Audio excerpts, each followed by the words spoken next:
안녕하십니까. 스트레이트 김의성입니다. 안녕하세요. 주진우입니다. 네, 오늘 이용주, 김정인 기자 나오셨는데요. 특히 이용주 기자는 스트레이트 첫 인사입니다.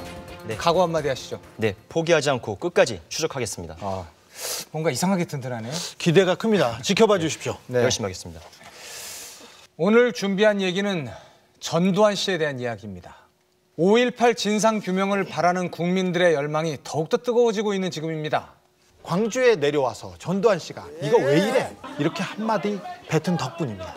네, 바로 그 한마디 때문에 그간 제대로 밝히지 못했던 5.18의 진실을 명명백백하게 밝혀야 된다, 이런 주장이 힘을 얻고 있는 상황입니다. 광주에서 수백 명의 피해자가 총탄에 숨졌습니다. 하지만 발포를 지시한 가해자는 아직 나오지 않은 상태입니다. 그때 광주에서 전두환 씨가 그리고 전두환의 부하들이 어떤 일을 했는지 오늘 알려드리겠습니다. 네, 오늘 이야기는 단체 사진 한 장 보시면서 시작해 볼까 합니다. 이 사진 아주 유명한 사진 아닙니까? 현대사의 스타들이 총출동했나요? 네, 제가 알기로는 1979년 사진인데요. 네, 그렇습니다. 그 전두환 씨를 위시한 신군부 세력이 12.12 사태 직후 쿠데타 성공을 자축하기 위해서 보안사령부 경내에서 찍은 기념사진입니다. 맨 앞줄에 보시면 전두환 씨, 노태우 씨가 사이좋게 나란히 앉아 있고요. 그 뒷줄 보시면 어떤 인물들이 자리 잡고 있는지 보이십니까? 네, 저희 세대에서는 잊을 수 없는 그런 얼굴들입니다. 장세동, 허삼수 이런 사람들 보이네요. 장세동 씨는 안기부장을 했었죠. 네. 전두환의 신복 중에 신복이었습니다. 그리고 허삼수 씨 나옵니다. 저분은 전두환 씨의 지시로 자기의 보스였던 육군 참모총장을 연행해 간 사람입니다. 그 전두환의 수족과도 같은 두 사람입니다. 그야말로 쿠데타의 주역들이군요. 그렇습니다. 네, 팔다리라고 수족이라고 하시면 섭섭해할지도 모르는데요. 장세동 씨와 허삼수 씨는 전두환의 복심이자 분신이라고 할 수 있는 인물들입니다. 네, 그렇죠. 1980년 5월 광주에서 이들이 무엇을 했는지, 그리고 광주 진압작전에 어떻게 관여했는지를 저희가 취재했습니다. 5.18 사흘 전인 1980년 5월 15일, 제7공수여단이 이동 준비를 완료했습니다. 목적지는 광주. 이에 앞선 5월 10일, 중앙정보부는 북괴 남침설을 공식 보고서로 만들어 퍼뜨렸습니다. 비상계엄 확대를 목적으로 조작된 거짓 정보. 당시 중앙정보부장은 전두환 보안사령관이 겸직하고 있었습니다. 스트레이트 팀은 이 시기 전두환 신군부의 내밀한 움직임과 관련한 중요한 증언을 확보했습니다. 북한 남침설 유포 공작이 이루어지고 5.17 비상계엄 확대를 일주일 앞둔 시점인 5월 10일쯤 전두환의 분신 장세동 특전사 대령이 광주로 급파됐다는 것. 장세동 씨 작전 참모 옆방이 제 방입니다. 보안반장 방입니다. 그런데 5월 17일 날 가기 일주일 전쯤에 10일쯤에 장세동 씨가 제 방에 배낭을 메고 와서 여보 나 광주로 출장 간다, 이런 얘기를 하는 거예요. 특전사령부에 파견됐던 보안사 요원 김충립 씨는 이때 상황을 생생하게 기억하고 있습니다. 당시로서는 큰 돈까지 여비로 쥐어졌다고 합니다. 근데 지갑에서 돈을 5만 원을 꺼내서 주면서 용돈을 쓰셔야지요. 그리고 제 방에 있던 비상식량, 야간에 먹는 비상식량 깡통류를 전부 자기 배당에 다 담아주고 그만큼 친밀에 가까운 사이였으니까. 소령이었던 김충립 씨는 전두환 당시 보안사령관의 특명을 받아 정호용 특전사령관을 감시할 정도로 특전사의 모든 활동을 낱낱이 파악하는 위치에 있었습니다. 방첩 업무, 이제 보안 업무, 이런 데 대해서 총체적인 책임을 지는 사람이지요. 그러니까 정호용 장군에 대하여는 24시간 감시를 하고 있는 사람이다. 장세동 특전사 작전 참모를 광주에 급파한 결정. 뭔가 중요한 사건이 임박했다는 뜻이었습니다. 6번의 지시 아니면 보안사령관의 지시로, 분신이니까 12시와 같은 사건이 또 광주에서 일어나는 거 아니냐 하는 것을 예상은 할 수가 있었지. 이 증언대로라면 전두환 신군부는 5.17 비상계엄령 확대 이전에 미리 광주에 전두환의 분신을 보내 모종의 준비를 하고 있었다는 겁니다. 이거는 상황이 벌어진다 하는 걸 감지하고 그 모든 책임을 지고 장세동에게 간다. 작전 참모가 5.17 나기 전에 일주일 열흘 전에 가서 그 자리 잡고 일했을 거 아니에요. 오공 시절 전두환 대통령 경호실장과 안기부장을 맡으며 승승장구한 장세동 씨. 스트레이트는 이 증언을 확인하기 위해 장 씨를 찾아 나섰습니다. 장 씨는 서울 서초구의 고급 아파트에 살고 있었습니다. 말씀 좀 듣고 싶어서 찾아뵈었는데요. 그러지 마세요. 내가 언제 누구를 만나고 그러나요? 안 만나잖아. 80년 5월 광주에 갔냐고 물었습니다. 5월 17일 이전에 광주에 내려가셨다는 이야기를 듣고 왔습니다. 기억이 없어. 나로서는 누구한테 그런 얘기 한 적도 없고 들어본 적도 없어요. 만일 갔다면 만난 사람이 내가 있을 거 아니야. 그런데 특전사 보안반장의 증언이라며 재차 묻자 한 발 물러섭니다. 부사관이랑 병사들이랑 5명이 가셨다고 그렇게 들었습니다. 그러면 뭐 갔으면 같이 갔죠. 5월 10일에 가셨다고 저희는 들었습니다. 글쎄 5월 10일인지 며칠인지 갔는지 안 갔는지 하는 상황에 내가 기억이 아까 모호하다고 그러지 않았어요? 현관을 사이에 두고 인터폰으로 이뤄진 대화. 장세동 씨는 끝내 모습을 드러내지 않았습니다. 열심히 노력하세요. 모두가 다 함께 나라 발전에 좀 기여하고 노력하도록 하시죠. 다음 날 하루 만에 기억이 되살아난 걸까? 장세동 씨는 전화를 걸어와 광주에 내려간 사실을 시인했습니다. 5월 14일부터 이군사령관 요청에 의해서 나가 있었어요. 병력이. 그러니까 내가 14일 이후에서부터 18일 사이겠지. 그러면서 군사작전과는 무관했다고 주장했습니다. 작전 참모 만나고서 간다 인사하고 그리고 잘 부탁한다. 그 병력들 잘 좀 보살펴달라. 이런 식으로 얘기하고 돌아왔던 내가 기억이 있어서 또 그다음 당일치기로 갔다가 뭐 하루 저녁 자고 오는 경우도 있고 그렇게 해서 마지막 작전은 보고 그러고 올라왔지. 전두환의 신복 장세동 씨가 광주에 있었다는 김충립 씨의 증언이 확인된 겁니다. 그런데 김충립 보안반장은 24시간 특전사령관을 감시하던 중 다른 놀라운 내용도 듣게 됩니다. 전남도청 진압작전을 사흘 앞둔 5월 24일 무렵 정호용 특전사령관에게 걸려온 전화. 감청에서 들었죠. 보안 감청 부대가 3명이 특전사에 나와 있어. 전두환 보안사령관의 또 다른 핵심 측근 보안사 인사처장 허삼수 대령의 전화였습니다. 사령관님, 지금 광주 도청 탈환을 27일까지 미룰 게 아니라 사건을 빨리 수습을 해야 되니까 27일 도청 탈환 작전을 한 3, 4일 땡기는 건 어떻습니까? 인명피해에 대한 우려가 나오자 허삼수 대령은 헬기를 동원하자고 했다고 합니다. 희생이 많이 날 테고 그 도청 탈환이 군 부대가 진입하기 어려울 텐데 어떻게 그걸 하려고 그래? 그랬더니 헬기를 이용하면 됩니다. 이런 얘기를 했어요. 일개 대령 계급의 보안사 인사 담당자가 한참 상관인 별 3개 특전사령관에게 헬기 투입을 하자는 사실상 작전 지침을 제시하는 게 가능했을까? 보안사에 있는 허삼수, 호화평이 이학보이가 전두환 씨의 3인 아니요. 그 핵심 인물들이 광주도 관할하고 특전사도 관할하고. 증언대로라면 헬기 투입 의견은 보안사 인사 담당자가 아니라 전두환 보안사령관의 의중일 가능성을 배제할 수 없습니다. 네, 장세동 씨와 허삼수 씨의 행보를 증언해준 김충립 전 특전사 보안반장. 전격적으로 TV 인터뷰에 응해주신 건 이번이 처음으로 알고 있는데요. 참 큰 용기를 내신 것 같습니다. 귀한 증언입니다.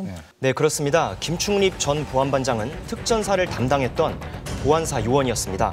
12.6과 5.18 등 전두환 집권 전말을 전두환 씨 가장 가까이서 낱낱이 지켜보기도 했는데요. 최근에 불거진 5.18 왜곡을 지켜보면서 더 이상 안 되겠다, 참지 못하겠다, 진실을 이참에 확실히 밝혀야겠다, 이렇게 마음을 먹었다고 합니다. 네, 정말 놀라운 주장이 나왔습니다. 그렇습니다. 네. 이 김충립 씨에 따르면은 당시 특전사 작전 참모이자 전두환의 수족이었던 장세동. 이 장세동 씨가 5.18이 일어나기 전인 5월 10일에 광주에 내려갔다고 그런 주장이 있어요. 전두환 씨가 크고 중요한 일은 다 장세동 시켰습니다.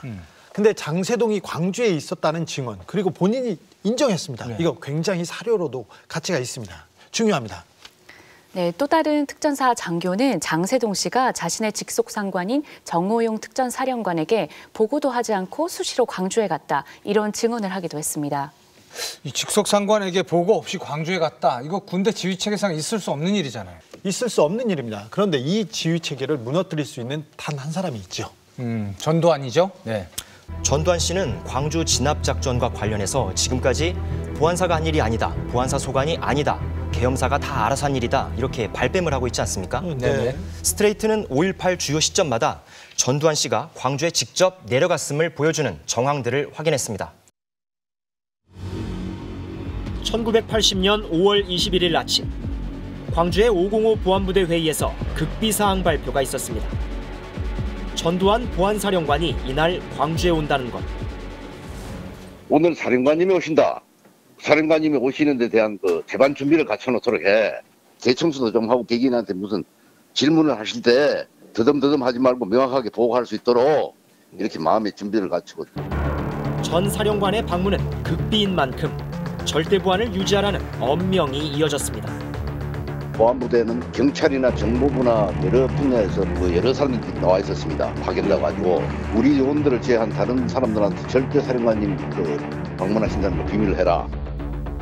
5월 21일 오후 허 수사관은 전두환 사령관이 광주에 왔다는 사실을 확인했습니다. 광주 비행장에 근무하는 유상망원, 즉 정보를 제공받는 대가로 돈을 지급하는 정보원이 직접 보고한 겁니다. K57에 있는 제 망원으로부터 전두환 씨 보안사령관이 왔다 하는 첩보를 제가 받았습니다. 그 망원은 유상망원입니다. 본주는 그래서 돈 받는 값 하는구나. 그 망원의 신분을 여쭤봐도 되겠습니까?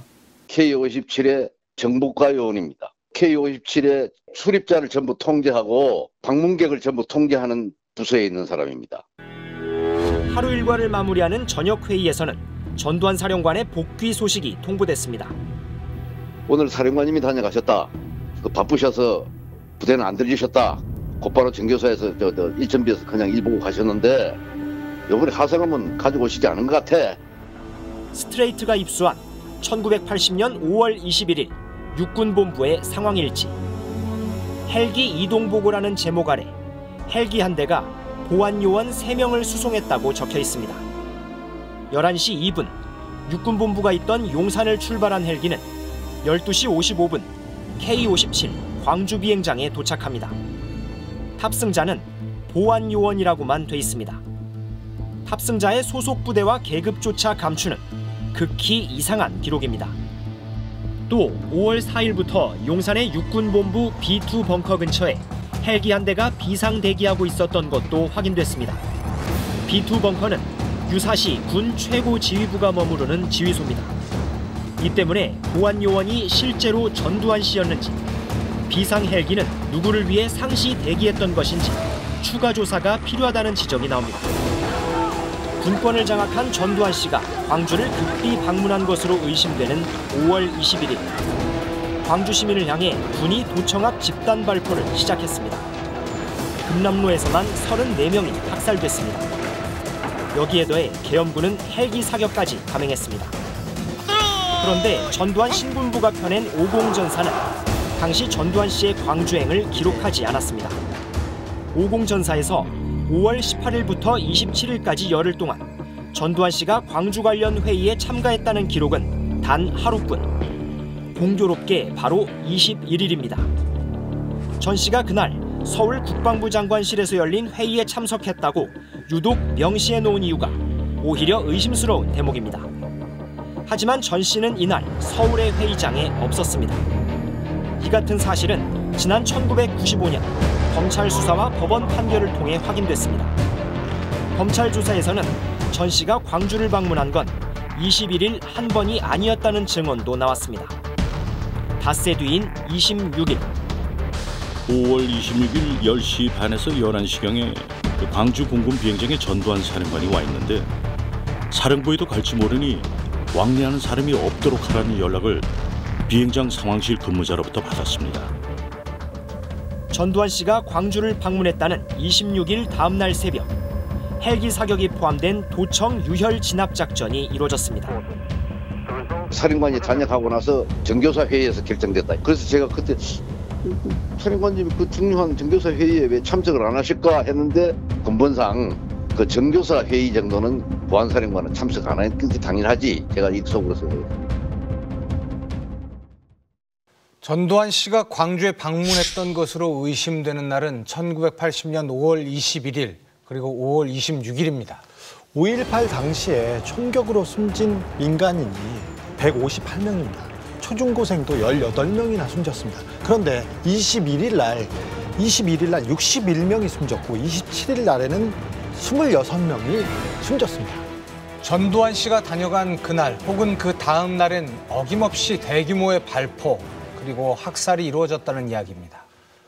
그 당시 군 그리고 정보기관 그리고 경찰까지 장악한 사람이 전두환이었습니다. 최고 실권자였습니다. 이분이 그 학살이 있었을 때 광주에 있었다는 것입니다.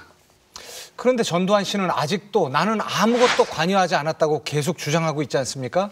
전두환 씨가 5.18 진압 과정을 아주 세세하게 관리했다는 정황은 곳곳에 있습니다. 저희가 취재 도중 발견한 문건이 하나 있는데요. 목포 경찰서장이 광주 5.18 진압에 미온적이었다, 적극적으로 하지 않았다 이런 이유로 구속 수사를 하라며 당시 전두환 보안사령관이 직접 사인한 문서입니다. 아니 자기는 아무런 관여도 하지 않았다면서 진압에 소극적이었다는 이유로 구속하라고 지시를 했단 말이에요. 아니 힘도 없었다면서요. 그래서 구속됐습니까? 네, 실제로 그 목포서장은 당시 구속이 됐고요. 그런데 이제 한 가지 눈여겨볼 점은 그 결재 시점입니다. 네. 5월 27일에 그 문서에 서명을 한 건데요. 네. 5.18 이후죠. 이것은 전두환 씨가 사실상 5.18 전후 과정 그리고 전 과정을 아주 깊숙이 들여다보고 총괄하고 있었다. 이런 것을 방증해주는 게 아닌가 생각합니다. 헬기 사격 문제만 해도 국방부에서 사실을 조사해가지고 이건 명백한 사실이라고 결론이 다 났어요. 그렇습니다. 네. 그리고 국방부 장관이 사과까지 한 일이에요. 그런데 전두환 씨는 자기는 모르는 일이라고 계속 발뺌하고 있습니다. 아예 하지 없었던 일이라고 얘기하고 있죠. 네, 그건 헬기 사격을 직접 겪은 수많은 목격자들에 대한 모독입니다. 제가 직접 광주 현장을 찾아가 보니 헬기 사격은 공방거리조차 될 수 없는 명백한 사실이었습니다.